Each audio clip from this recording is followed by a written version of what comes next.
어제 잠깐 설명드렸었는데 전산 회계 1급은 이제 둘 다 이론 15개 맞습니다. 근데 재무가 8개, 원가가 4개, 부가세가 3개라고 했었죠. 그 다음에 전산세무 2급은 재무가 5개, 원가 5개, 그 다음에 세법이 5개인데 부가세 3개에 소득세 몇 개요? 2개. 그래서 총 15문항이 출제가 됩니다. 그래서 재무회계하고 원가회계는 일단 암기하셔야 되는 거 잘 숙지하시고, 그래서 재무회계는 일단 남 보여주는 거라 그랬죠. 그래서 외부 정보 이용자에게 무슨 제공이요? 정보 제공. 그래서 여러분들이 회사 가시면 하시는 건 대부분 이쪽이에요. 재무회계.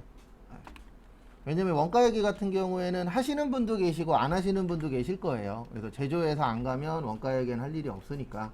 그래서 내가 어디에 취업하느냐에 따라서 8만 쓸 수도 있고 5, 8을 쓸 수도 있고 그 다음에 6, 7도 있기는 있어요.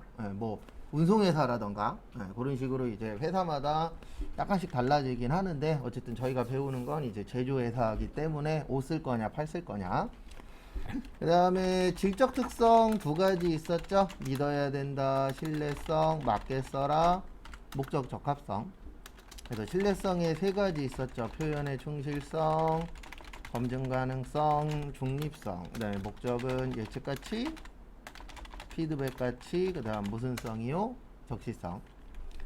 그 다음에 저기 질적 특성 됐고, 재무제표 종류. 그래서 재무상태표, 손익계산서, 현금흐름표, 자본변동표, 주석 있었죠. 그래서 재무상태표는 일정 시점에 기업의 재무상태, 그래서 자산부채, 자본. 그 다음에 손익계산서는 일정 기간의 기업의 경영성과. 그래서 내일부터 아마 다음 주까지 쪽지시험을 조금 더 볼 거예요. 안 보려고 그랬는데 전체적으로 암기가 좀 덜 돼 있어서 그래서 다음 주까지 쪽지시험은 거들 겁니다. 그래갖고 너무 안 되시는 분은 계속 숙제 따로 낼 거예요. 그 다음에 자산은 크게 2가지로 나눕니다. 유동하고 비유동. 요건 외우실 필요는 없어요. 왜냐면 프로그램 들어가면 있잖아요. 종류 같은 거. 그래서 요건 외우실 필요는 없고 말뜻 정도만 이해하시면 돼요. 그래서 이게 이제 판매하고 관련이 있는데 당좌 자산은 무슨 목적이에요? 판매 목적. 그 다음에 우리 유동하고 비유동은 몇 년 기준으로 나눠요? 일반적으로 1년 기준. 그 다음에 비유동에는 4가지가 있었죠. 그래서 투자, 그 다음에 유형, 무형, 기타. 그래서 당좌 자산에서 저희가 제일 먼저 본 게 요거였었죠. 현금 및 현금성 자산. 그래서 통화 및 통화 대용 증권. 그 다음에 요구 분류예금. 당좌예금하고 무슨 예금이요?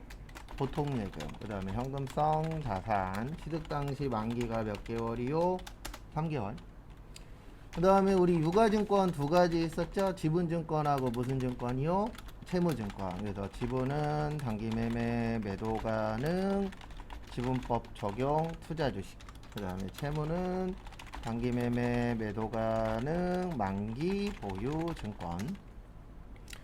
그 다음에 매출채권에 2가지 있었죠. 외상매출금하고 무슨 어음이요? 받을어음. 그 다음에 매입채무는 외상매입금하고 지급어음. 그리고 기존에 한 번씩 다 쪽지시험 보고 외웠었던 거라 양이 조금 많을 거예요. 내일부터 보는 건. 그 다음에 못 받을 거 준비하는 게 대손충당금이었죠. 무슨 법이요? 보충법. 그 다음에 대손상각비 있고 기타의 대손상각비 있었죠. 그래서 대손상각비는 여기에서 쓰는 겁니다. 매출채권. 그래서 외상매출금하고 받을어음. 그래서 여기는 판매비와 뭐라 그랬어요? 관리비라 그랬죠. 그 다음에 기타는 매출채권이 아닐 때, 그래서 대여금이나 미수금, 영업, 외비용. 그래서 내일 처음부터 해서 여기까지 볼 거예요. 여기 재무회계부터 해서 여기까지. 근데 요거는 안 외우셔도 돼요. 자산 종류는. 요거는 프로그램에 있으니까. 프로그램에 없는 것만 외울 겁니다. 그 다음에 교재는 244페이지로 오세요. 암기할 거 먼저 설명드리고 그 다음에 교재 진행할 겁니다. 그래서 244페이지 부가가치세. 그래서 부가가치세 같은 경우에는 이제 다시 보는 이유가 일단 이론에서 2개 나오고 실기에서 2문제 나옵니다. 근데 요 실기 2개가 10점이에요. 그래서 배점이 좀 큽니다. 그래서 부가가치세 같은 경우에는 실기 쪽에서 좀 중요하게 많이 나오니까 여기 위주로 볼 거예요. 그래서 244페이지 보시면 부가가치세 기초이론. 그래서 부가가치세 우리가 VAT라고 합니다. 그래서 VAT라고 하고, 그 다음에 이론상 부가가치를 과세 대상으로 하는 조세이다. 그래서 부가가치란 기업이 일정 기간 동안 생산, 유통 등의 사업활동에서 창출한 가치라고 되어 있는데, 그냥 이게 부가가치예요. 뭐가 부가가치냐면, 만약에 내가 10,000원짜리를 사왔어요. 10,000원짜리를 매입해서 15,000원에 매출했어. 이럴 수 있어요? 없어요? 있죠. 그러면 10,000원짜리 사와서 15,000원에 매출을 했으면 부가가치가 얼마냐면 5,000원이에요. 부가가치라 그러는 게 딴 거 없어요. 내가 산 거보다 팔 때 대부분 비싸게 팔잖아요. 그러면 그 비싸게 판 추가되는 금액 있죠. 그래서 만원짜리에 10,000원에 사서 15,000원에 팔았네요. 그러면 얼마 비싸게 팔았어요? 5,000원. 그 5,000원에 대해서 세금을 내는 거. 요걸 무슨 세라 그래요? 부가가치세라고 표현을 합니다. 그래서 부가가치세에서 일단 숙지하고 계셔야 되는 게 납부세액이라고 있어요. 그래서 요거는 꼭 알고 계십시오. 그래서 납부세액은 이렇게 되는 거예요. 매출세액 마이너스 매입세. 그래서 매출세액에서 매입세액 빼는 걸 뭐라 그래요? 납부세액이라고 합니다. 그래서 이 부가가치세의 특징 중에 하나는 이익에 대해서 내는 세금이 아니에요.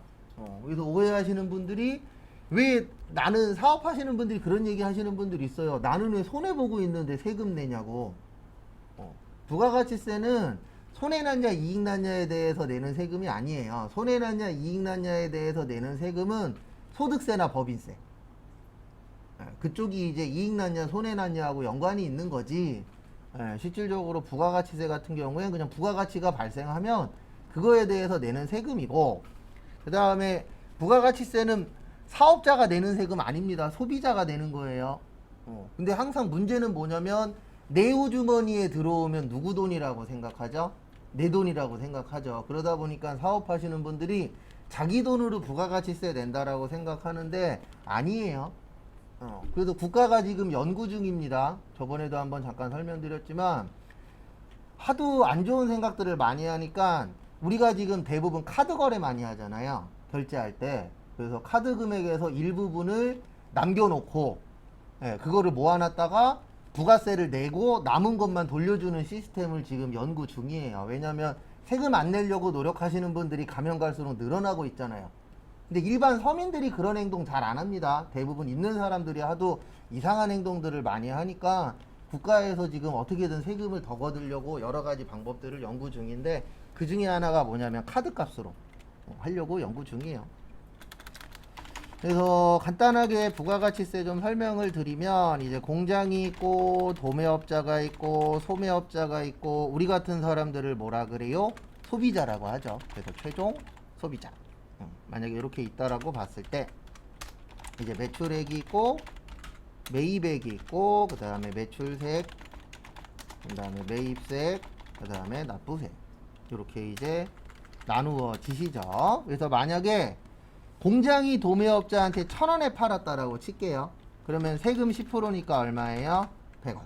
그래서 부가가치세는 단일세율입니다. 하나밖에 없어요. 몇 프로밖에 없어요? 10%. 그러면 도매업자는 얼마 주고 산 거죠? 1,000원에, 그 다음에 얼마 주고 산 거예요? 100원. 그 다음에 또 도매업자는 이제 소매업자한테 팔 겁니다. 그래서 그냥 500원만 붙여서 팔게요. 그러면 1,500원에 얼마예요? 150원. 그러면 소매업자는 1,500원에 얼마 주고 산 거예요? 150원. 그럼 팔 때에 그냥 2,000원에 팔았다라고 칠게요. 그러면 10%니까 얼마예요? 200원. 그래서 최종 소비자는 2,000원에 200원에서 얼마 주고 사는 거예요? 2,200원. 만약에 요런 유통 단계가 있다. 그래서 납부세액은 매출세액에서 무슨 세액 빼는 거라고요? 매입세액 빼는 겁니다. 그러면 매출세액 100원이고 매입세액 없으니까 얼마 내야 되는 거예요? 100원. 그 다음에 도매업자는 150원에 100원이잖아요. 그러면 얼마 내는 거예요? 50원. 그 다음에 소매업자는 200원에 150원이잖아요. 그래서 얼마 내는 거예요? 50원. 그래서 여기 보시면 다 합치면 얼마죠? 200원이죠? 요 200원 누가 내요? 소비자가 내는 거예요. 근데 어쩔 수 없습니다. 내 호주머니에 들어오면 내 돈이라 다 사장님들이 그런 얘기 많이 하세요.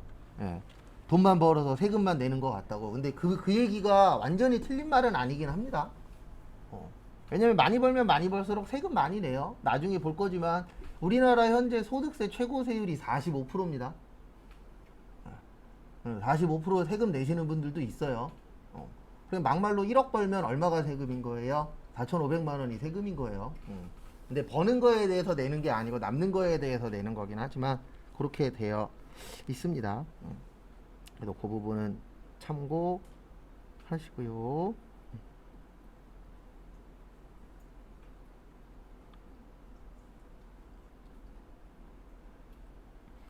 그 다음에 거기 보시면 저기 보세요. 245페이지의 특징. 그래서 부가가치세의 특징.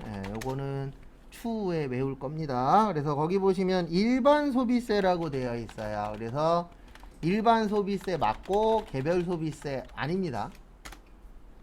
그래서 일반 소비세는 말뜻 그대로 이해하시면 돼요. 일반적으로 소비하면 내는 세금이 무슨 세예요? 일반 소비세입니다. 그래서 우리 물건 사요, 안 사요? 사죠. 물건 사면 뭐 내요? 부가세 냅니다. 그래서 일반적으로 물건 사면 세금 내는 걸 일반 소비세라고 하고, 개별 소비세는 국가에서 개별적으로 지정을 해놔요. 요거 사시면 세금 더 냅니다. 그래서 옛날에는 개별 소비세라고 안 하고 특별 소비세라고 그랬어요. 근데 지금은 개별 소비세라고 해서 대부분 요거는 어디에 붙냐면 비싼 물건. 그래서 비싼 물건 사시는 분들은 세금을 더 내도록 되어 있습니다. 왜냐면 이 세법에서 만들 때 요런 관점으로 만들었거든요. 세법은 많이 버시는 분들한테 많이 걷어서 적게 버시는 분들한테 배분하자가 원래 주목적이에요. 그러다 보니까 비싼 거 산다는 얘기는 뭐가 많다는 얘기죠? 돈이 많다는 얘기죠. 그러면 돈이 많으면 모두 많이 내야 된다. 세금도 많이 내야 된다. 그게 기본적인 베이스예요. 그래서 세금에 대해서 오해하시는 분들이 있어요. 어떤 분들이 있냐면 왜 많이 버는데 많이 내요? 그게 베이스예요. 그걸 깔고 시작한 거예요. 그러면 거꾸로 이렇게 되면 큰일이잖아요. 적게 버시는 분한테 많이 내래. 100만 원 버는 사람한테 세금 50% 내라 그래. 그러면 힘들잖아요. 그래서 기본 베이스 자체가 그렇게 되어 있습니다. 근데 어느 순간부터 이게 잘못됐다라기보다는 어느 순간부터 이제 사람들이, 많은 분들이, 이건 이제 제가 봤을 때 미디어의 힘이에요. 어느 순간부터 어떻게 바뀌었냐면 세금을 왜 내야 돼요? 이런 식으로 이제 세금 관련돼서 반대로 생각하시는 분들이 많아요. 그런 분들은 저기 가서 사시면 돼요. 혼자 무인도 사갖고 혼자 가서 자급자족해서 혼자 사시면 됩니다. 맞잖아요. 우리 지금 이렇게 앉아서 공부할 수 있는 것도 군인도 있고 경찰도 있고 이렇게 치안이 되고 있으니까 편안하게 앉아서 공부할 수 있는 거잖아요. 근데 그게 다 뭐가 들어가야 되는 거예요? 세금이 투자돼야 되는 거죠. 그래서 개별 소비세는 아니에요. 요건 비싼 물건들. 그 다음에 간접세. 간접세가 있고 직접세가 있는데, 간접세는 뭐냐면 세금 내는 사람을 납세자라 그래요. 그래서 세금 내시는 분들을 납세자라고 하고, 세금을 부담하는 사람을 담세자라고 합니다. 요게 다른 거예요. 그래서 이 부가세의 납세자는 사업자예요. 그래서 사업자가 세금은 내지만 요걸 부담하는 사람은 누가 부담하는 거예요? 소비자가 부담하는 겁니다. 그래서 대표적인 간접세들 많아요. 그 중에 하나가 부가가치세고, 그 다음에 유류세도 간접세예요. 그래서 우리 유류세 뭔지 아시죠? 기름. 그래도 기름도 간접세입니다. 그래서 간접세 같은 경우에는 실질적으로 우리가 낸다라는 거는 많은 분들이 아시는데, 이게 체감이 다른 거에 비해서는 좀 덜 오기는 해요. 특히 소득세나 법인세 같은 경우에는 올린다 그러면 반대하는 사람들이 많아요. 근데 그럴 수밖에 없는 게, 소득세는 내 통장에서 나간다라는 의미가 크거든요. 그러다 보니까 반대하는 사람들이 좀 많고, 간접세 같은 경우에는 이거를 올리기가 다른 세금에 비해서, 직접세에 비해서는 좀 쉬워요. 그래서 과거 정부 중에서 담배값 올리는 경우 있었잖아요. 담배세. 예. 그게 간접세다 보니까 다른 세금에 비해서 올리기가 조금 수월했어요. 그래서 지금 국가가 만지고 있는 것 중에 하나가 저기 학원비. 지금 학원이 면세거든요. 대부분 학원이. 학원 중에서 두 군데만 과세예요. 현재는 여기 무도학원하고 댄스학원하고 자동차 운전면허학원은 현재 과세고, 나머지 학원은 면세거든요. 근데 지금 예전부터 만지고 있어요. 뭘 만지고 있냐면 학원들도 다 과세로 돌리려고. 특히 이제 저쪽 학원, 초등학교, 중학교, 고등학교 학생들이 다니는 학원들이 있어요, 없어요? 있죠. 예, 그걸 만지려고 조금씩 손대고 있는데 제가 봤을 때 쉽진 않을 거예요. 왜냐면 그거 만질 때 국가에서 할 수 있는 얘기가 하나밖에 없거든요. 공교육을 믿으십시오. 공교육에서 다 해결하겠습니다. 근데 솔직히 저도 학부모지만 미안하지만 안 믿거든요. 공교육에서 다 해결 못 하잖아요. 솔직히 까놓고 얘기해서. 대부분 학원 다녀요, 안 다녀요? 다니잖아요. 어쩔 수 없이 맞벌이인 경우에는 이제 애들 시간 때문에 보내시는 분들도 많잖아요. 그래서 어쨌든 계속 만지고 있어요. 근데 이 얘기는 몇 년 전부터 나왔었던 얘기인데 언젠가는 바뀔 것 같아요. 근데 지금은 아니고 나중 되면 바뀌지 않을까.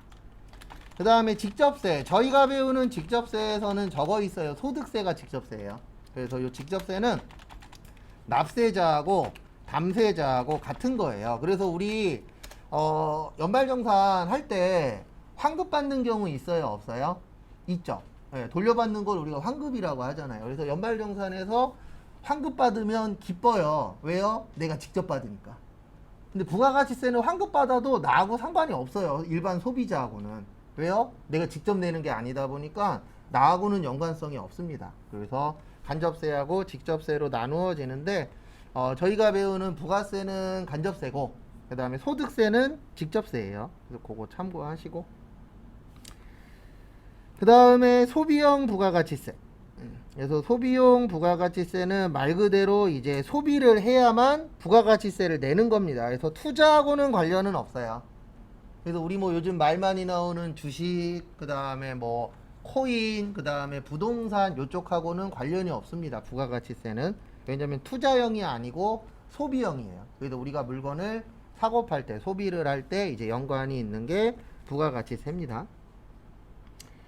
그 다음에 전단계 세액공제법.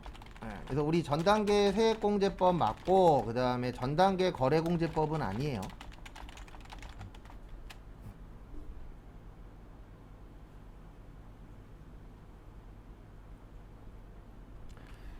그래서 보시면 요게 무슨 뜻이냐면 요 뜻입니다. 저기에다 밑줄 좀 쳐주세요. 공제. 앞으로 공부하실 때 공제라고 나오면 이렇게 이해하셔야 돼요. 차감. 마이너스 시키는 걸 그 세법 용어에서는 공제라 그래요. 그래서 연말정산 가면은 소득공제, 세액공제, 인적공제 이런 식으로 표현을 하거든요. 그래서 공제라고 나오면 플러스적인 요소가 아니고 무슨 요소예요? 마이너스적인 요소예요. 근데 세법에서는 차감이라는 말 안 씁니다. 차감한다, 뺀다, 마이너스다 이런 얘기 안 써요. 무조건 뭐라 그래요? 공제한다 이렇게 씁니다. 근데 솔직히 저는 이런 부분에 대해서는 좀 반대하는 사람 중에 한 명이에요. 뭘 반대하냐면 너무 어려운 용어를 많이 써요.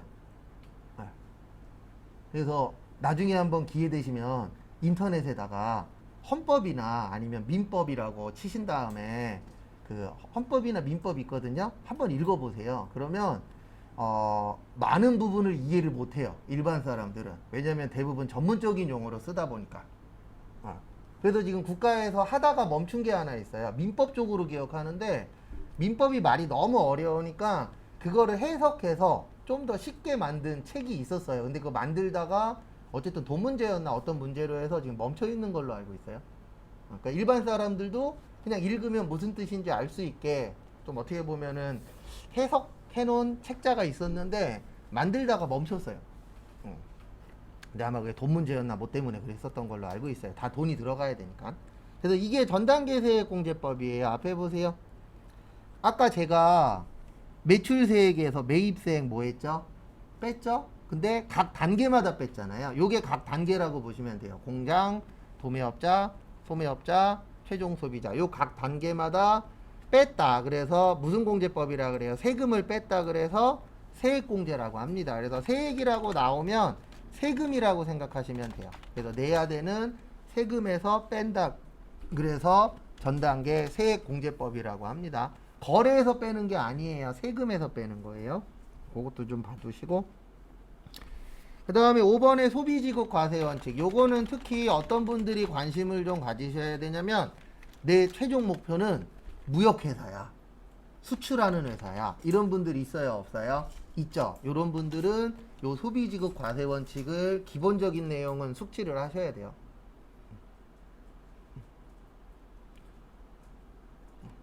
그리고 본인이 좀 흥미 갖는 쪽으로 취업하는 것도 나쁘진 않습니다.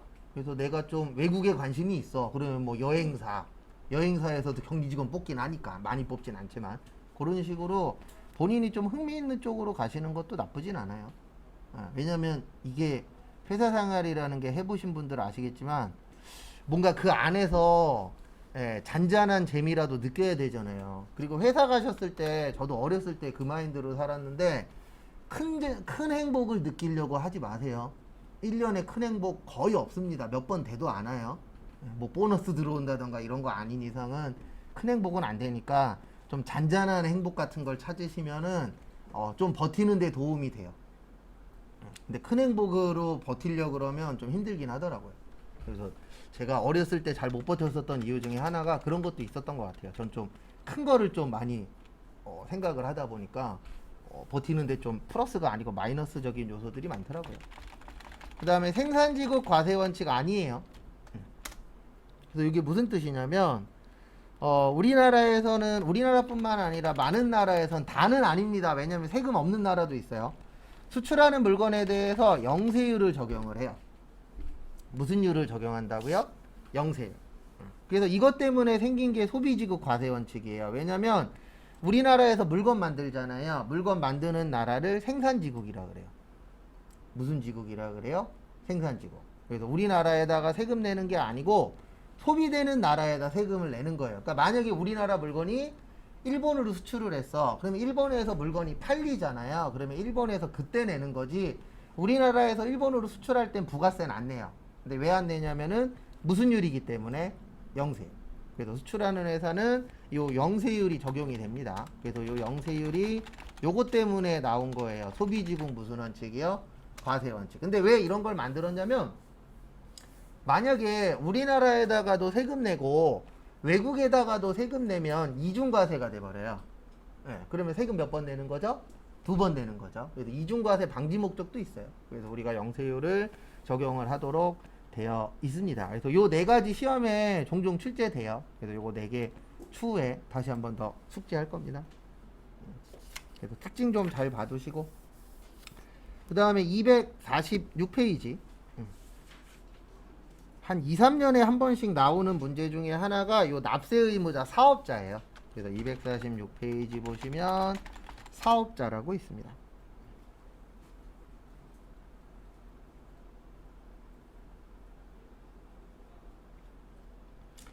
그래서 보시면 부가가치세 납세 의무자는 누구라고요? 사업자예요. 그래서 여러분들 중에서 나의 최종 목표는 사업자야 이신 분들도 있어요, 없어요? 있죠. 여러분들이 사업을 하시게 되면은 부가가치세를 낼 수 있는 사람이 되는 거예요. 왜냐하면 부가가치세는 누가 내는 거라고요? 사업자. 근데 저처럼 크게 사업자 할 생각이 없어. 그러신 분들은 부가세 낼 일은 없습니다.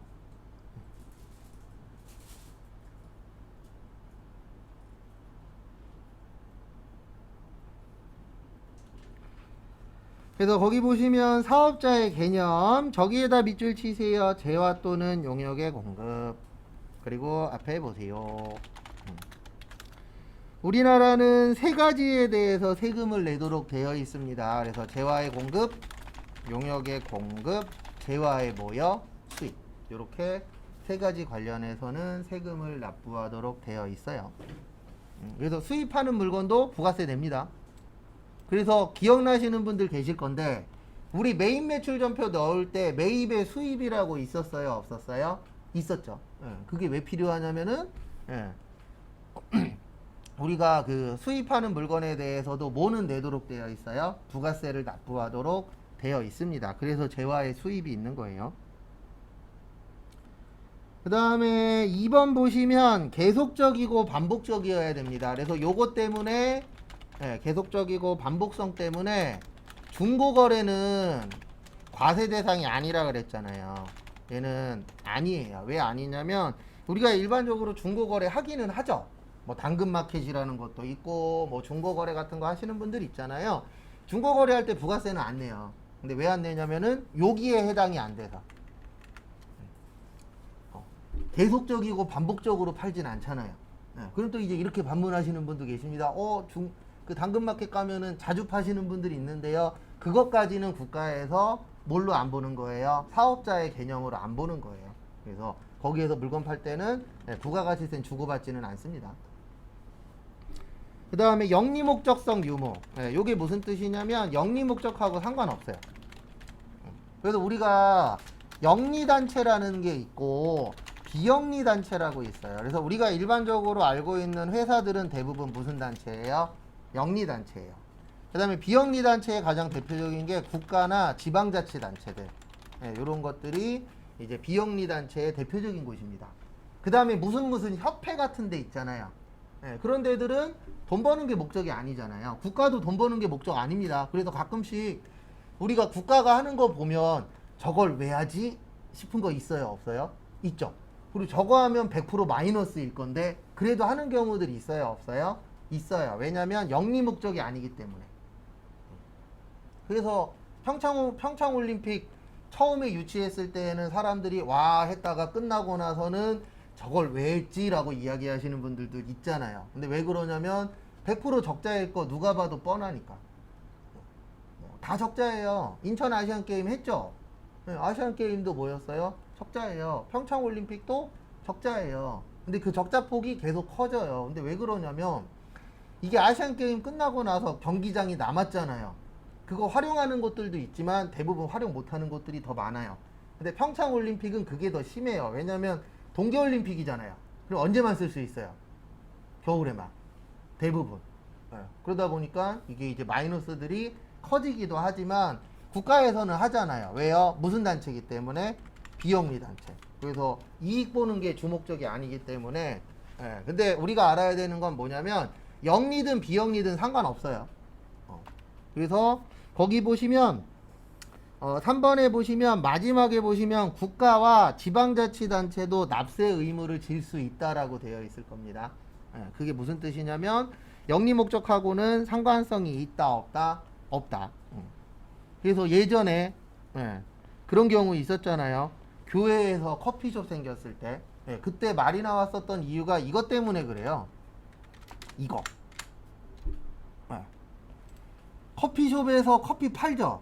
계속 팔잖아요. 반복적으로 팔잖아요. 그 다음에 영리 목적성하고 상관없으니까 교회에서 팔든 절에서 팔든 어디서 팔든 상관이 없어요. 뭐 내야 돼요? 세금 내야 돼요.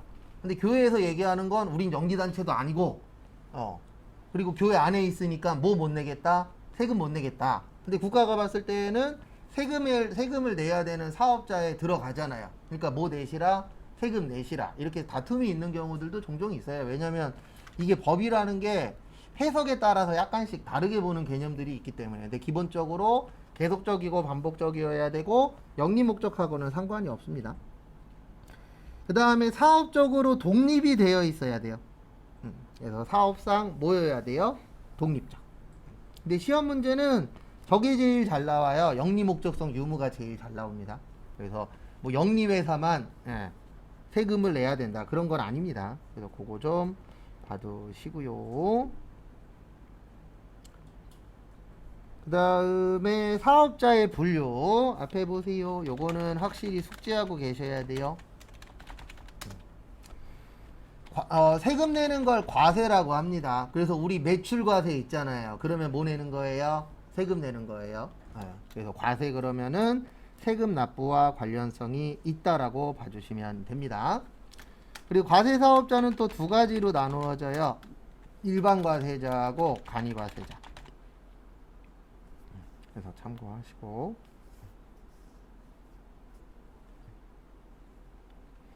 그 다음에 하나씩 또 보시면은요, 간이과세자는 외울 거예요, 저희 추후에. 그래서 간이과세자는 암기를 좀 할 겁니다. 그래서 간이과세자는 개인만 돼요. 법인은 안 됩니다. 그 다음에 직전 연도 공급 대가가 8천만 원 미만이어야 돼요. 그러니까 1년에 한 달에 700만 원을 못 파시는 분들. 여기에서 말하는 건 이익이 아닙니다. 매출액이에요. 그래서 매출액이 700만 원이 안 되시는 분들, 월. 그런 분들이 무슨 과세자가 되는 거예요? 간이과세자. 예전에 4,800이었어요. 근데 이제 물가도 오르고 하다 보니까 8천만 원으로 올려놨습니다. 그 다음에 공급 대가가 4,800만 원 미만은 영수증만 발행하셔야 돼요. 그러니까 1년 동안 파는 게 4,800만 원이 넘으면 세금 계산서 발행해야 되고 4,800만 원이 안 되시는 분들만 뭐 발행하는 거예요? 영수증 발행하도록 되어 있습니다. 그 부분도 참고 좀 해주세요. 그 다음에 마지막으로 공급 대가가 4,800만 원이 안 되면 영세 사업자로 보고 납부도 면제해줘요. 그래서 요거는 추후에 외울 겁니다. 그리고 간이과세자는 이론에밖에 못 내요. 왜냐면 실기에 못 내는 이유가 저희는 법인이거든요. 시험 보실 때. 그래서 우리 회사는 간이과세자가 될 수가 없어요. 시험 문제 구조상. 그래서 요거 잘 기억 좀 해주시고요. 그래서 나중에 물건 사러 갔는데 이분이 간이과세자야. 근데 4,800만 원이 안 된대. 그러면은 영수증만 받으셔야 돼요. 세금 계산서 못 받습니다. 4,800만 원이 넘으면 뭐 받을 수 있어요? 세금 계산서 받으실 수 있어요. 그래서 기준 금액은 4,800이에요.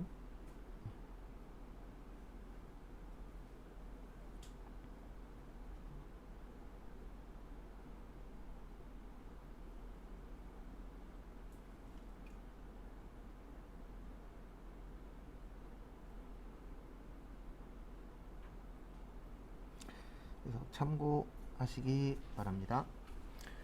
그 다음에 일반 과세자는 일단 세금 계산서를 발행하실 수 있고요. 그 다음에 면세사업자라고 있어요. 거기 밑에 보시면 면세사업자는 계산서만 발행할 수 있어요. 그래서 제가 요거 강조 몇 번 했었죠. 계산서 나오면 무조건 뭐라고요? 면세다. 근데 왜 그러냐면 계산서는 세금이 없는 거잖아요. 그래서 세금이 없기 때문에 면세고, 그 다음에 과세는 세금이 있는 거잖아요. 그래서 무슨 계산서를 발행을 하셔야 돼요? 세금 계산서. 그래서 우리 회사가 어떤 업종이냐에 따라서 과세사업자가 될 수도 있고 면세사업자가 될 수도 있어요. 그래서 거기에 따라서 달라지는 겁니다. 그리고 이런 건 안 돼요. 저 면세사업자 할래요. 이런 건 안 됩니다. 이거는 이미 뭘 사고 파느냐에 따라서 국가에서 다 정해놨어요. 그래서 나중에 사업하실 때 사업자 등록증 만들잖아요. 그러면 사업자 등록증 만들러 가서 무슨 업종 할 거다 요거 다 적어주시면 국가에서 당신은 과세사업자입니다. 당신은 면세사업자입니다. 이거 다 정해져 있어요. 그리고 처음에는 8천만 원을 넘길지 안 넘길지 모르죠. 그래서 처음에는 요거 선택은 가능합니다. 개인 사업자 중에서 내가 일반 과세자로 해야 될지 간이 과세자로 해야 될지 모르겠어. 그러면은 요거는 선택은 가능하세요. 근데 일반적으로 사업하신다 그러면 여기보다는 간이과세자는 영세업자라고 보시면 되거든요. 그래서 일반적으로 혼자 하시는 분들이 여기가 많아요. 직원 두면 대부분 다 여기에요. 왜냐면 생각을 해보십시오. 직원을 만약에 2명을 써요. 만약에 그러면 직원 2명 쓰면 최저임금조도 200이잖아요. 200이라고 보고 2명이니까 한 달에 얼마예요? 400이에요. 그러면 1년이면 4,800이에요. 인건비만. 근데 8천만 원을 못 팔아. 그러면 안 하는 게 좋은 거예요. 왜냐면 인건비만 4,800인데 8천에서 4,800 빼면 3,200이잖아요. 이게 이익이 아니에요. 매출액이 3,200이라고요. 그러면 3,200에서 이거 빼고 저거 빼고 만약에 30% 남는다라고 치면 30%도 많이 남는 겁니다. 그러면 3천만 원, 3,200에 30%면 960만 원 버는 거예요. 그럼 안 하는 게 낫잖아요. 1년 동안 일해갖고 960만 원 벌었어. 그러면 안 하는 게 맞는 겁니다. 근데 뭐 그 다음 연도에 많이 좋아졌어. 이런 전제 조건이 깔린다라면 괜찮겠지만 만약에 그런 게 2, 3년 돼 보면 그냥 안 하는 게 낫죠. 그래서 최근에 뉴스에 나온 거 있었잖아요. 어떤 사람이 편의점 관련돼서 올렸어요. 그래갖고 가족 3명이 편의점을 운영한대요. 아침, 점심, 저녁으로 3명이서 풀로 돌리는 거예요. 그래갖고 270만 원 번대요. 1인당. 네. 그러면 월화수목 금토일을 풀로 다 일해서 270만 원 버는 거면은 솔직히 일반 회사 가서 200만 원 초반 버는 거보다 못한 거예요. 왜냐면 주말까지 일하잖아요. 밤에도 일하고. 그래서 편의점 하지 말아라 이런 얘기 하시는데 우리나라 편의점의 단점은 딱 하나예요. 이거 해결 못하면 안 하는 게 맞아요. 뭐냐면 여러분들 요 앞길만 걸으셔도 편의점 한 4-5개 보일걸요? 이 100m 안에 점 찍고 100m 안에 이렇게 돌아다니시면 편의점 꽤 많아요. 커피숍도 꽤 많고. 그래서 커피숍도 그렇고 저기 뭐냐 편의점도 그렇고 힘들다라는 얘기가 나오는 게 그 부분 때문에 그래요. 너무 많아서. 그래서 아마 일정 범위 안에 못하게 막아주면은 어느 정도 장사는 될 거예요. 그래서 백종원 씨가 TV에 나와서 몇 번 그런 얘기 했잖아요. 앞으로 식당을 허가제로 바꾸자고. 왜냐면 식당이 너무 많으니까. 미국은 허가제예요. 일부 주긴 하지만 미국 같은 경우에는 허가제예요. 그래서 그 반경 몇 미터 안에 몇 개밖에 못 들어오게끔. 그러니까 먹고 살 수 있게 만들어주는 거죠. 근데 우리나라는 그게 없잖아요, 현재. 그래갖고 편의점 옆에 편의점도 있고 커피숍 바로 옆에 커피숍도 있잖아요. 그래서 그러다 보니까 이제 과거보다 먹고 살기가 힘든 거죠. 그런 부분들이 해결됐으면 덜 힘들었을 건데. 그 다음에 247페이지는 밑에 보세요. 그래서 247페이지 밑에 보시면 요거는 꼭 숙지하셔야 됩니다. 근데 전산세무 이거 끝날 때쯤 되면 모르고 싶어도 알게 될 거예요. 그래서 우리 부가세는 크게 2가지로 나누어집니다. 1기하고 2기. 그 다음에 예정신고하고 무슨 신고요? 확정신고. 그 다음에 2기도 예정하고 뭐요? 확정. 이렇게 나누어지세요. 그래서 1기 예정은 1월 1일부터 3월 31일. 그래서 몇 개월에 한 번씩 부가세 내는 거예요? 3개월. 그 다음에 신고 및 납부는 끝나는 날로부터 25일이에요. 그래서 4월 25일까지. 그 다음에 확정은 4월 1일에서 6월 30, 신고 및 납부는 7월 25. 그 다음에 예정은 7월 1일에서 9월 30, 신고 및 납부는 10월 25, 10월 1일에서 12월 31일, 신고 및 납부는 1월 25일. 그래서 이렇게 몇 번 내시는 거예요? 4번 내시는 거예요. 그래서 여러분들 중에서 만약에 수업 끝나고 바로 취업하시면 이거 해야 됩니다. 맞죠? 저희가 수업이 10월 7일 날 끝나요. 바로 취업하시면 저 1기 예정 신고하고 연관성이 있어요, 없어요? 있습니다. 그래서 날짜 같은 거 잘 숙지하시고. 그리고 추석 지나면 10월 달에 10월, 11월이 그래도 저기 뭐지? 취업하시기에는 나쁜 달은 아니에요. 왜 그러냐면 추석 끝났잖아요. 그러면 사람들이 추석 때 되면은 덜 그만둬요. 안 그만두는 건 아닙니다. 덜 그만두는 거예요. 왜 덜 그만두냐면 추석 때 되면은 대부분 회사에서 명절 보너스라 그래서 조금씩 나오는 데들이 많잖아요. 선물도 주고. 근데 그만두면은 선물도 없죠. 네, 뭐도 없어요. 명절 보너스도 없어. 그래서 대부분 명절 앞에는 덜 그만둬요. 네, 그만두려고 마음 먹었었던 사람도 조금 버팁니다. 왜냐면 좀만 버티면 나한테 혜택이 들어오는 걸 아니까. 그 다음에 12월 달도 덜 그만두는 경우들이 많아요. 왜냐면 이제 연말이니까. 네, 연말 보너스 또 나오는 데들도 있잖아요. 그래서 그런 부분들이 좀 있습니다. 그래서 연초 같은 경우에는 한 2, 3월 달에 좀 사람들 많이 뽑고, 왜냐면 2월 달에 이제 졸업 시즌이잖아요. 그때 이제 괜찮은 분들이 많이 이제 취업 시장에 나오다 보니까 2, 3월 달에 많이 뽑고, 그 다음에 추석 이후 많이 뽑고, 7월 달도 덜 그만둬요, 사람들이. 왜요? 7월 말 되면 휴가 있잖아요. 그래서 그런 것들도 좀 알고 계시면 취업 자리가 요때는 많겠구나, 요때는 좀 적겠구나. 그렇다 해서 없다라는 건 아닙니다. 왜냐면 그만두고 싶으면 그만두잖아요. 그래서 그런 것도 좀 알고 계세요. 그 다음에 여기에서 시험 문제 잘 나오는 게 247페이지 거기 위에 박스 보시면 4번 잘 봐주세요. 폐업. 요거 시험 문제 종종 나옵니다. 폐업 관련된 거.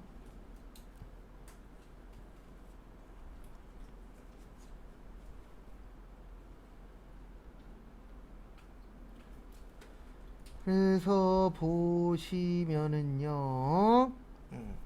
우리가 폐업하게 되면은 신고는 이렇게 하도록 되어 있어요. 어떻게 하도록 되어 있냐면, 과세기간 개시일로부터 폐업일까지 신고하도록 되어 있습니다. 그래서 시험 문제는 이게 나오는 게 아니고요.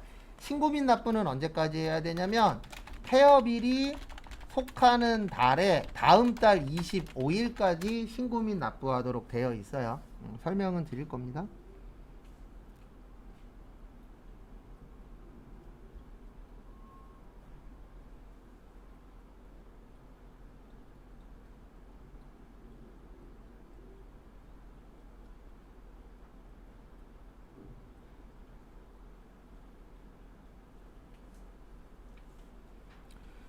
그래서 앞에 보시면은요, 앞에 보시면,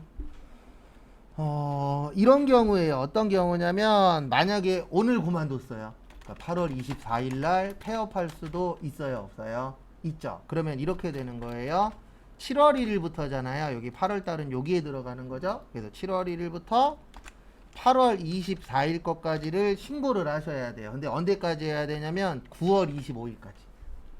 왜냐면 폐업하면은 그 달에 신고하는 게 아니고 다음 달 25일까지 신고하는 거예요. 그래서 무조건 부가세 신고는 25일까지예요. 끝에는. 그래서 만약에 시험장 갔는데 시험 문제가 신고 및 납부 언제까지 해야 되냐 그러면 끝에가 무조건 25로 끝나야 돼요. 뭐 31일, 30 이런 건 답이 될 수가 없어요. 왜냐면 이거 세팅을 잡을 때 다 25일에 맞게끔 세팅 잡아놨어요. 그래서 왜 이렇게 만들어놨냐면 우리가 8월 31일 날 폐업할 수도 있잖아요. 네. 근데 만약에 그달 25일까지 신고 및 납부하래. 그러면 못해요. 8월 31일 날 폐업한 사람은. 왜요? 이미 25일이 지났잖아요. 네. 그래서 이번 달이 아니고 이번 달에 그만뒀으면 다음 달엔 신고할 수 있잖아요. 그래서 폐업을 하신 경우에는 이번 달 안에 신고해라가 아니고 다음 달 며칠까지 25일까지 신고해라. 그러면 이번 달에 며칠 날 그만뒀든 다음 달 25일 날은 누구든지 다 신고할 수 있죠. 그래서 신고 및 납부할 때는 언제까지 하도록 되어 있어요? 다음 달 25일까지. 그래서 그거 참고하시고요. 그 다음에 다음 페이지. 거기 조금 더 보고 쉴게요.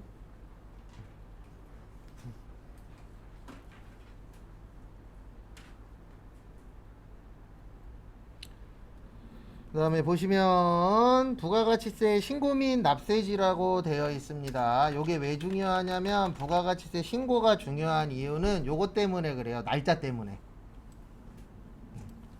어느 날짜에 신고해야 되냐 중요할까요? 안 중요할까요?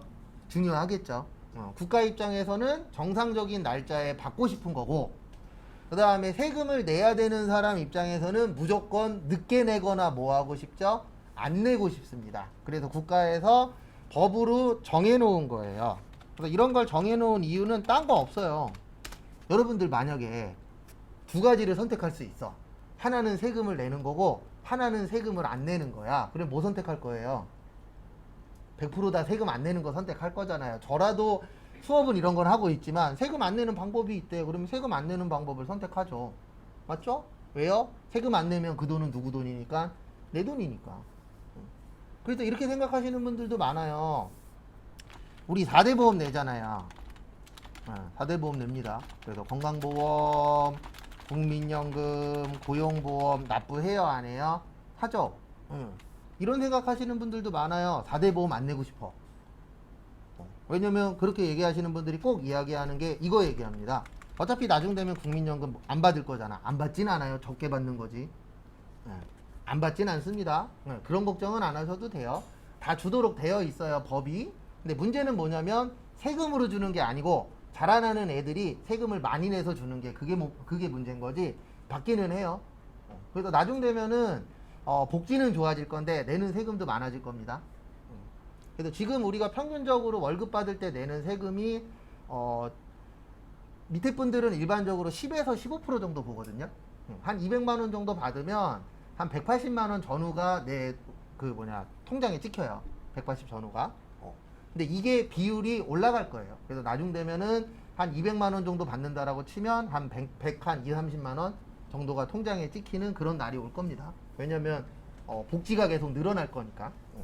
그래서 그런 얘기 하시는 분들 계시는데 실질적으로 모르겠어요. 이건 사람마다 다 다르긴 하니까. 근데 어쨌든 안 내는 방법이 있으면 안 내려고 노력은 다들 하는 건 맞아요.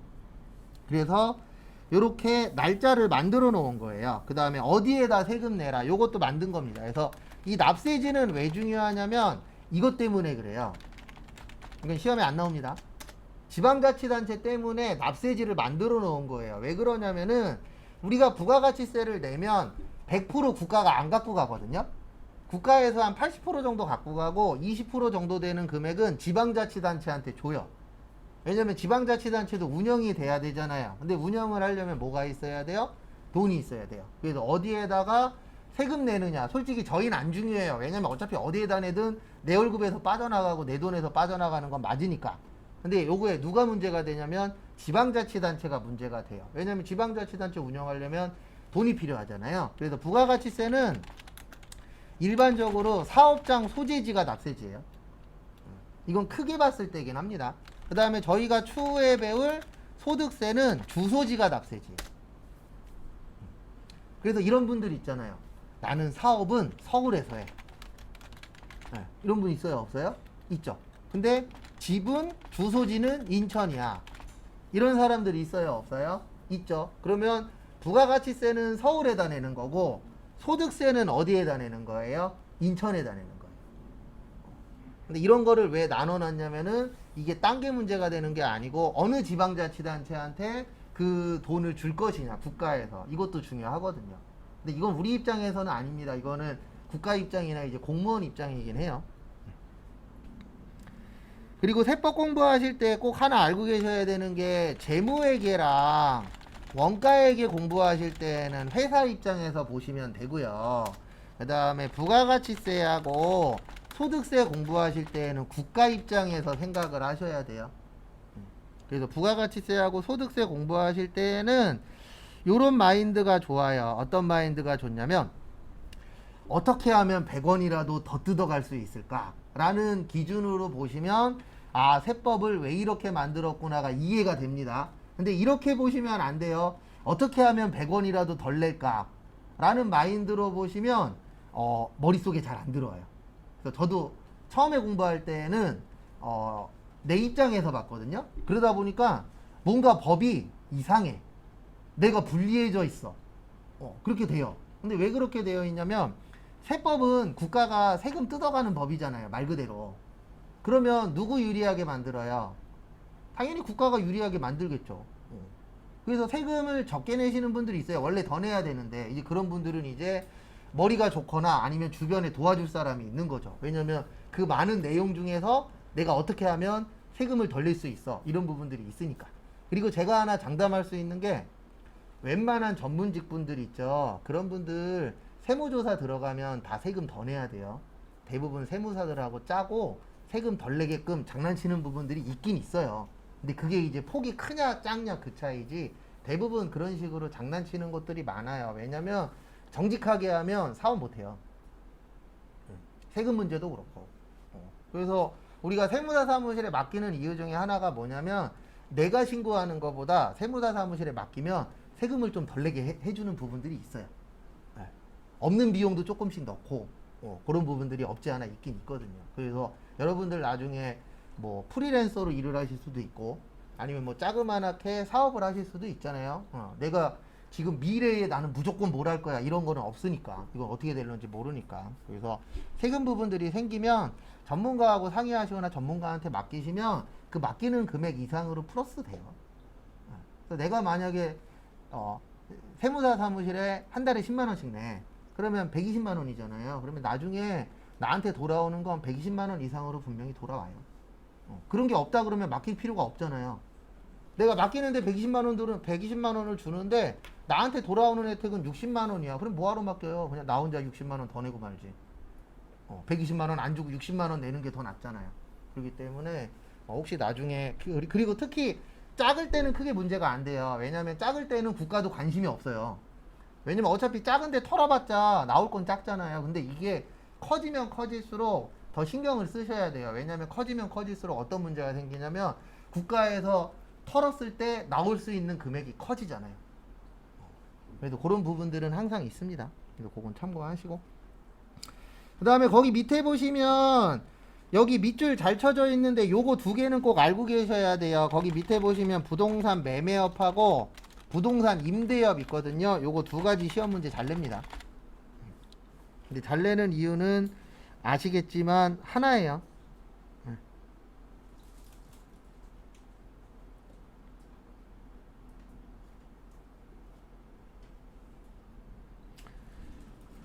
그래서 요게 비슷하잖아요. 매매하고 임대하고. 그러다 보니까 요 두 가지를 시험 문제에 잘 냅니다. 일단 광업부터 볼게요. 광업은 광업사무소의 소재지. 제조업은 제품 만드는 거잖아요. 그래서 제품을 완성하는 장소. 근데 이제 여기에서 우리가 봐야 되는 건 부동산 매매업하고 뭐라고요? 부동산 임대업. 그래서 부동산 매매업은 법인으로 볼게요. 법인 같은 경우에는 법인의 등기부상 소재지. 요게 뭐냐면 사업장 소재지. 그러니까 법인 등기부등본이라고 있거든요. 거기에 보면 주소 있어요. 거기를 법인의 등기부상 소재지라고 합니다. 그래서 우리 등본에 보시면은 집 주소 나와 있잖아요. 근데 이것도 100% 못 믿는 게 사업장 소재지라고 있어서 나중에 찾아갔더니 회사가 없네. 이런 것들도 실제 있어요, 없어요? 있어요. 그리고 집 주소로도 사업장 낼 수 있어요, 없어요? 있습니다. 그래서 많은 스마트 스토어 조그만하게 하시는 분들이 있잖아요. 처음에 하시는 분들은 대부분 집 주소로 해요. 왜냐면 빌리는 것도 돈 드니까 집 주소로 해갖고 조금씩 하다가 이제 장사가 어느 정도 되네 그러면은 이제 사업장 내고 이런 분들도 있어요, 없어요? 있어요. 그거는 뭐 불법이 아니기 때문에 가능합니다. 그 다음에 부동산 임대업 같은 경우에는 부동산의 등기부상 소재지예요. 그러니까 완전 다른 겁니다. 그러니까 회사가 있는 곳이냐 아니면 부동산이 있는 곳이냐 거기에 따라서 매매업과 임대업이 나누어지세요.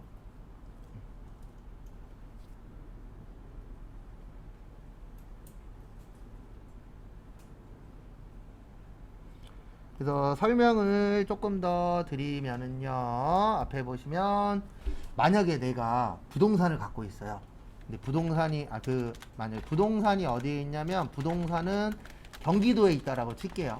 경기도에 있고 회사는 인천에 있어. 이럴 수도 있잖아요.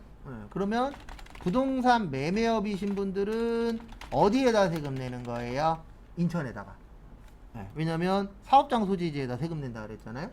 그 다음에 부동산 임대업이신 분들은 어디에다 세금 내는 거예요? 경기도에다. 그래서 임대사업자냐 매매업자냐 거기에 따라서 내는 세금도 어떻게 되는 거예요? 달라지는 겁니다.